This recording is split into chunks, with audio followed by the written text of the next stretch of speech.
Même dans les conseils de Dieu, vous trouverez dans Deutéronome 30, 29, la Bible dit que devant toi, il y a la vie et la mort, la bénédiction et la malédiction. Mais moi, je te conseillerai. Ce n'est pas impératif. Il te conseille. Si tu trouves bon d'opter le conseil de Dieu, t'as mieux. Il dit, je te conseillerai de choisir la vie afin que tu vives toi et tes enfants. Donc, il y a la volonté libre de l'homme. Mais quoi qu'il en soit, la volonté libre de l'homme. Alors, le message dit ceci, vous n'êtes pas censé vivre comme bon te semble de vivre. Bien que tout est permis, mais tu dois avoir l'idée de comprendre que tout n'édifie pas. Alléluia. Tout ne construit pas. Et si tu te laisses aller, tu te laisses emporter, tu te laisses trouver, tu te laisses engager, solliciter partout, tu vas te rendre compte que quelque part, tu ne rebâtis pas la vie. Quelque part, tu joues à un traître de ta vie. Et c'est par ailleurs que tu vas te rendre compte, disons que c'est la famille, c'est la tante, c'est celui-ci, c'est celle-là qui est à la base ou qui est à l'origine de mon malheur. Ce n'est pas eux. As-tu réfléchi de la manière comment tu t'es décidé? As-tu l'idée de quoi tu t'es engagé? Alléluia. Il y a 4 raisons, on ne pourra pas parler de toutes ces raisons aujourd'hui. Et la première des raisons, c'est là où on va amener un chrétien de comprendre qu'il n'est pas censé vivre comme bon les semble de vivre. C'est ce que nous retrouvons dans la Matthieu chapitre 5, le verset 7. On va parler de ce verset. Madame, lisez-nous le verset, la Matthieu chapitre 5, le verset 7. La Matthieu 5, verset 7, si quelqu'un trouve. La Matthieu 5, verset 7 plutôt. 5, 17.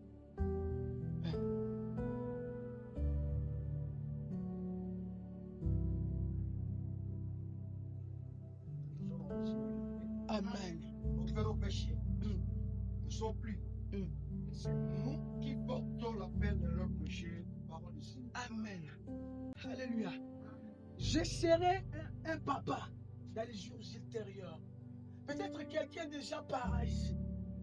Pourquoi vous n'êtes pas censé de vivre comme bon te semble de vivre? Que tu sois un garçon, une jeune fille, ça nous concerne tous. C'est parce que ici, la Bible nous dit que le parent péché, ils ne sont plus. Maintenant, ce sont les enfants qui subissent la peine innocemment. Alléluia. Tu n'es pas censé de vivre comme un bon te semble de vivre, puisque la vie que tu es en train de vivre aujourd'hui, ça va influencer soit négativement, soit positivement la vie de tes enfants.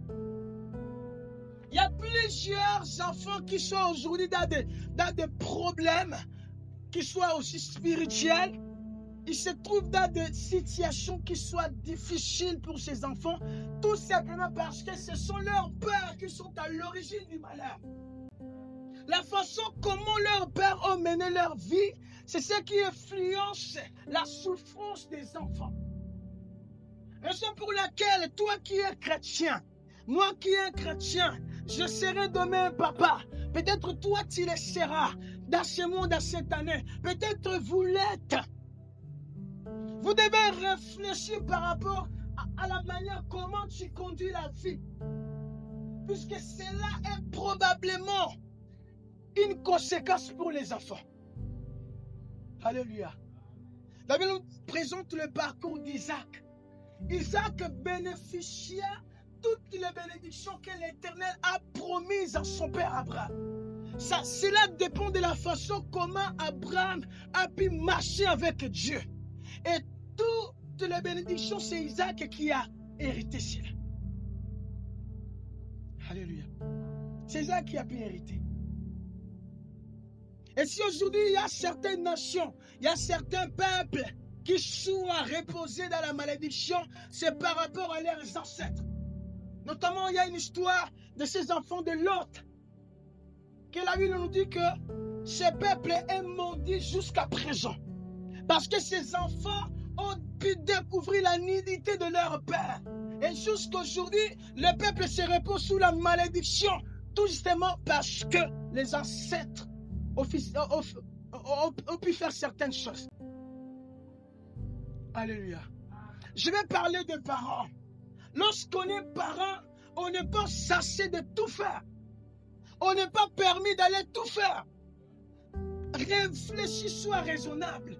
Avant de poser une action, avant d'engager une décision, avant de vouloir t'y intéresser dans certaines choses, dans certaines propositions des amis, dans un certain rendez-vous ou dans quelque chose, demande-toi, est-il important? Quelque chose qui ne va pas te faire bénéficier, qui ne va pas faire gagner tes enfants, qui ne va pas ajouter certaines valeurs à ta famille, qui ne va pas promouvoir certaines choses de bon, mais ça n'a pas d'importance. Alléluia. C'est pas là que tu trouverais dans une famille où on dit tel père, tel fils. La façon comment le papa fit dans sa jeunesse, c'est la façon comment le fils est dans sa jeunesse. Donc, il y a la similitude, c'est très rapproché. J'ai vu une famille, le garçon tellement il a connu des désordres, j'aime ici. Et lorsqu'on cherche à asseoir les garçons, à tel le but, mais il peut aussi la bouée, à soutenir. Et le papa n'a pas pu ajouter un mot. Aujourd'hui, il y a des parents, quand ils commencent à vouloir reprocher l'enfant n'accepte pas. Il n'aboutit pas à une correction. Et les parents se souviennent. Et il y a aussi des parents, lorsqu'ils voient, ils constatent que l'enfant commence à emboîter le pas de sa vie de la jeunesse, ils commencent à pleurer. Dis Seigneur, que cela n'aboutisse pas comme moi. C'est parce que tout ce que nous, comme parents, nous faisons, cela a une implication dans la vie de la génération. Raison pour laquelle toi, tu n'es pas censé de vivre comme bon te semble de vivre, puisque tu dois y penser à la génération. Et le souci de ta génération. La Bible nous dit, si Marie a pu avoir la grâce, parce que Marie avait une certaine vie. Alléluia. Il avait une certaine vie. Et c'est au départ de cette vie que la grâce lui a été donnée. Parlons de Noé et de Akan.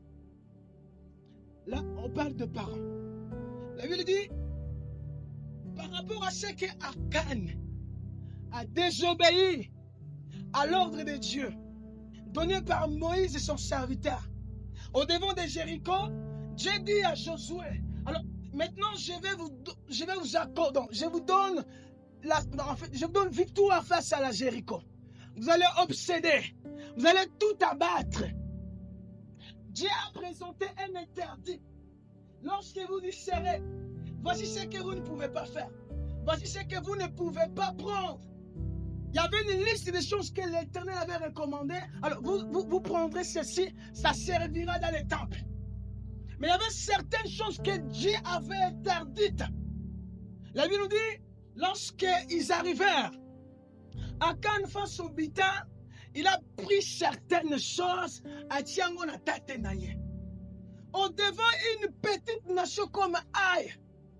Pourtant, l'Éternel a pu donner la victoire à d'autres nations, des grandes nations. Mais nation comme Mukeboyemet Israël. Makile Tangi. Et Josué se rappela. Il dit, ce n'est pas ainsi qu'on a eu l'alliance avec toi. Ce n'est pas de cette façon qu'on s'est mis d'accord. Cela provient d'où? Quelle est l'origine? Il veut dire qu'il s'enseignait, il le priait pour savoir qu'est-ce qui a fait que l'Éternel soit ici. Et Dieu dit que vous avez désobéi. Les conséquences ou la conséquence, il dit, on prendra à Cannes ses enfants, ses bêtes, même les souris de sa maison. Les souris de sa maison, s'il vous plaît. Rien de sa tête n'a été épargné. Dans la vallée d'encore, on va les lapider. La Bible dit, comme toi, tu nous as troublés, Dieu va te troubler, toi et ta famille. Est-ce que les enfants étaient là? Lorsque les papas volaient, les enfants étaient là. Les bêtes étaient là. Le souris de sa maison a un problème avec ça. Alléluia.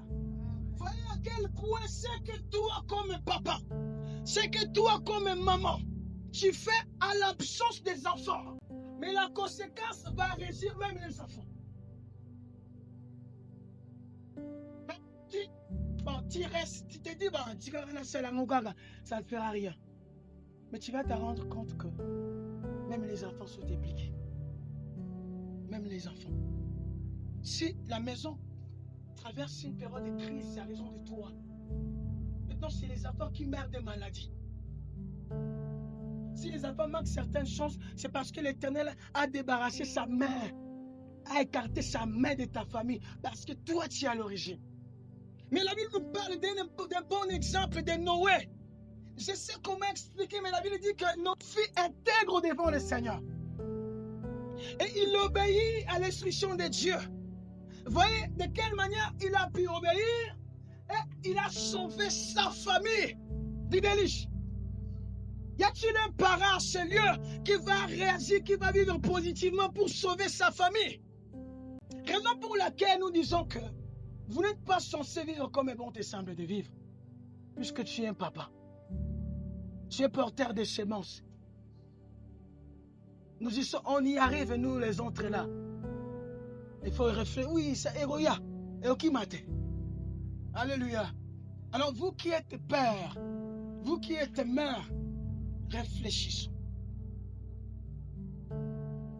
La chrétienté, ce n'est pas seulement prier, auditionner et pratiquer. Ça va au-delà de ça. C'est toute une vie. Alors, c'est l'ignorance qui est à la mère de la destruction.